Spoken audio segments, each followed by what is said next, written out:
Bonjour à tous, bienvenue dans cette nouvelle vidéo sur la page de l'atelier.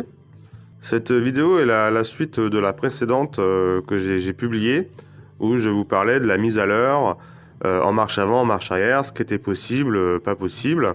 Je cassais le mythe dans lequel je disais qu'il était parfaitement possible de faire la mise à l'heure en marche arrière, malgré tout ce qu'on lit sur les réseaux sociaux et en général. Et dans cette vidéo précédente, c'était sur une Yema qui avait un mécanisme de date avec un doigt escamotable. Voilà.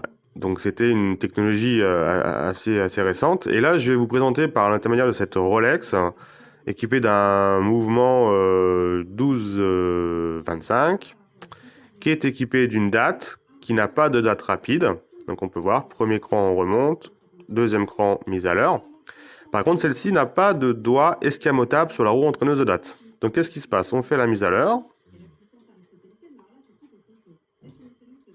Et là, on peut voir qu'à minuit, la date passe. D'accord? Donc c'est normal. Et sur celle-ci, on peut aussi faire la mise à l'heure en marche arrière et on peut voir que la date passe en marche arrière. Donc c'est possible, c'est fait pour.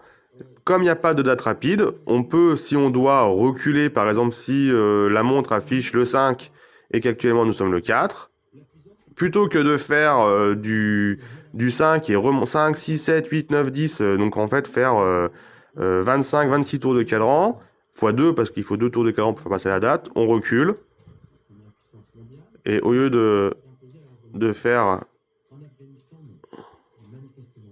Et on peut voir que ça recule, et c'est parfaitement fait pour. C'est fait pour. Voilà.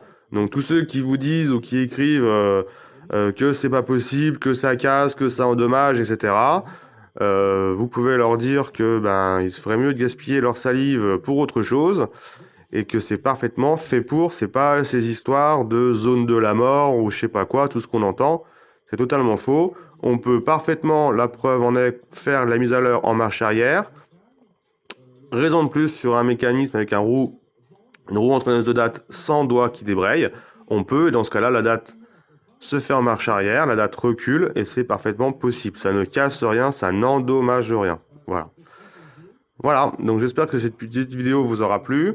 Je vais prochainement faire une autre vidéo où je vais vous expliquer ce mythe de la zone de la mort. Et je vais essayer de vous expliquer un peu plus en détail ce que c'est et quel mouvement ça concerne. Cette petite vidéo sera faite peut-être pas tout de suite, mais dans les prochaines semaines. Merci d'avoir regardé. À bientôt!